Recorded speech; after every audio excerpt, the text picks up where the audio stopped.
नमस्कार दोस्तों, मैं हूं दामिनी यादव और आप देख रहे हैं हिंदी की बिंदी। दोस्तों, हम अपने आप को इस लिहाज से खुशकिस्मत मानते हैं कि इस देश में जिस गंगा जमुनी संस्कृति होने की बातें दुनिया जहां तक फैली हुई थी, अपनी ज़िंदगी में हमने आपने उसके कई जीते जागते रूप देखे हैं। और इसी के साथ हम अपने आप को इस लिहाज से बदकिस्मत भी मानते हैं कि इस खूबसूरत ख्वाब को आज मौजूदा हालात में अपनी आंखों के सामने टूटते हुए भी देख रहे हैं। फिर भी खामोश रहकर मरने से पहले मर जाने से अच्छा है गलत के खिलाफ आवाज़ उठाकर मरना। और हमारा ये कार्यक्रम भी एक छोटी सी कोशिश ही तो है, इस देश की कला संस्कृति की याद के बहाने अपनी सच्ची पहचान को याद रखना। ये याद रखना कि हजारों लाखों विश्वासों और आस्थाओं वाले इस देश में बहती गंगा के किनारे सिर्फ आरतियां ही नहीं गूंजती थीं, बल्कि अजान की आवाज़ों से इस गंगा के किनारे भी आबाद रहे हैं। इस गंगा के पानी से सिर्फ आचमन ही नहीं होता, बल्कि कोई इसी गंगा के पानी से वज़ू करके नमाज भी पढ़ा करता था और फिर बनारस के घाट जिसकी संगीत साधना के सुरों से आबाद हो जाया करते थे। अभी कुछ ही रोज़ पहले आज़ादी के अमृत महोत्सव में हमने हर घर पर तिरंगा लहराते देखकर अपनी देशभक्ति का सबूत पाया है। लेकिन इस देश की पहली आज़ाद सुबह में जिसकी शहनाई के सुरों की गूंज शामिल है, हमारी आज की याद है उसके नाम। जी हाँ दोस्तों, आज हिंदी की बिंदी का श्रृंगार है भारत की इसी गंगा जमुनी संस्कृति की ताज़िंदगी जीती जागती मिसाल रहे भारत की आन बान शान के एक नुमाइंदे, मशहूर शहनाई वादक, भारत रत्न उस्ताद बिस्मिल्लाह खां साहब। हालांकि भारत के दूसरे सच्चे रत्नों की तरह आज इस भारत रत्न उस्ताद बिस्मिल्लाह खां का नाम भी हमारी यादों से लगभग मिटता हुआ धूल धूसरित होता जा रहा है। ठीक अपने नाम पर बनी उस सड़क की तरह जो उनके नाम पर बनी तो इसलिए कि लोगों के दिलों में वो याद ताज़ा रखेगी जो उन्होंने ज़िंदगी भर इस देश के लिए किया, लेकिन बनकर रह गई सिर्फ सड़क किनारे की तख्ती पर लिखा एक नाम भर।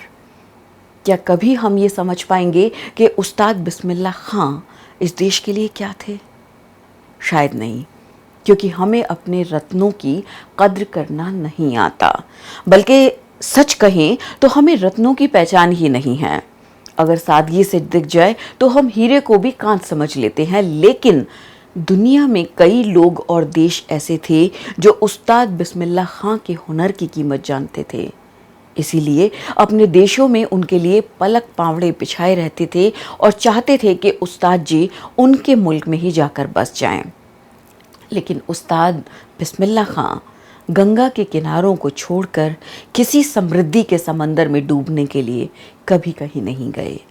वे यहीं इसी देश में रहे और आखिर में इसी की मिट्टी में दफन हो गए।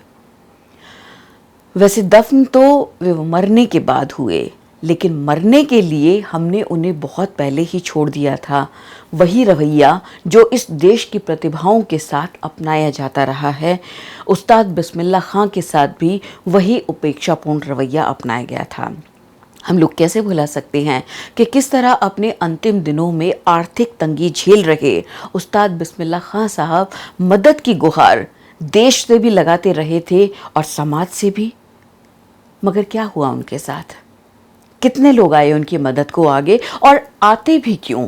क्योंकि अपनी संस्कृति के पहरुए कलाकारों, साहित्यकारों, समाज सेवियों वगैरह की मदद का ठेका तो हमने अपनी सरकारों को दे रखा है। उनके प्रति हम अपनी कोई जिम्मेदारी थोड़े ना मानते हैं। सो ये खान साहब भी आर्थिक अभाव झेलते हुए ही जिए और उसी अभाव को झेलते हुए मर गए। उनकी जिस विरासत पर हम आज नाज करते हैं, कितने हाथ आज उसे थामे हुए हैं। सारी दावेदारी तो सामान की होती है, सम्मान की थोड़ी। और उस्ताद बिस्मिल्लाह खां के साथ ऐसा करने वालों में ना अपनों की कमी है, ना परायों की, ना देश की और ना समाज की। हम सभी गुनाहगार हैं अपनी ऐसी प्रतिभाओं की बेकदरी के, पर फिर भी हम अपने दिलों से उनकी याद तो नहीं मिटा सकते ना। लिहाजा आज हम जब उस्ताद बिस्मिल्लाह खां साहब को याद करने की कोशिश कर रहे हैं, तो मानो एक तरह से अपने आप को ही दिलासा दे रहे हैं कि जिस मिट्टी में आप दफन हैं उस मिट्टी से आज भी खुशबू आती है इस संस्कृति की। 21 मार्च 1916 को बिहार के डुमरांव गांव में जन्मे और 21 अगस्त 2006 को वाराणसी में दम तोड़ने वाले उस्ताद बिस्मिल्लाह खां को पद्मश्री, पद्म भूषण, पद्म विभूषण, यहाँ तक कि भारत रत्न तक मिल चुका था। पर उनका सबसे बड़ा सम्मान वो था जिसे वो अपने सुनने वालों के प्यार में पाते थे। और ये सिर्फ कहने सुनने की बात नहीं है, वे सचमुच जिंदगी इसी प्यार पर निसार होते रहे।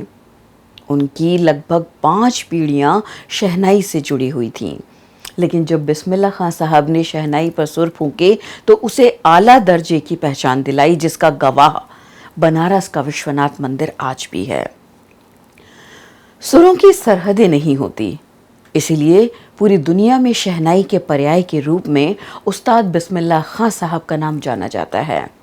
कुछ अनोखी ही बात थी उनके शहनाई वादन में कि खुशी के मौके पर उनकी शहनाई सुनो तो मन पवित्र मंगल भावनाओं से भर उठता है, और दुख में सुनो तो उस शहनाई के सुर आंखों को नम कर जाते हैं।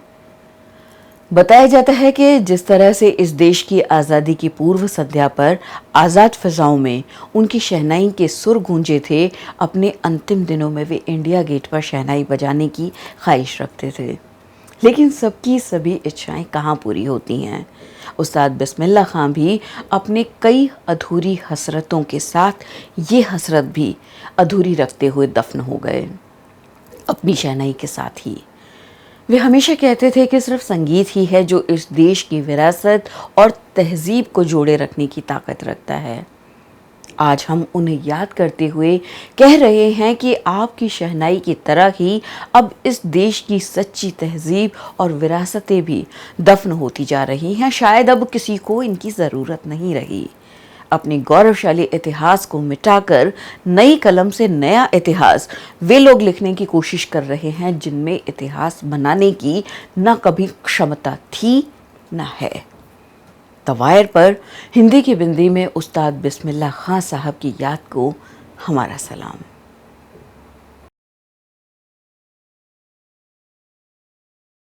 द वायर के और वीडियोस देखने के लिए सब्सक्राइब करें और बेल आइकन पर क्लिक करें। स्वतंत्र पत्रकारिता की आर्थिक मदद करने के लिए डिस्क्रिप्शन में दिए गए लिंक पर जाएं और अपनी राशि चुनें।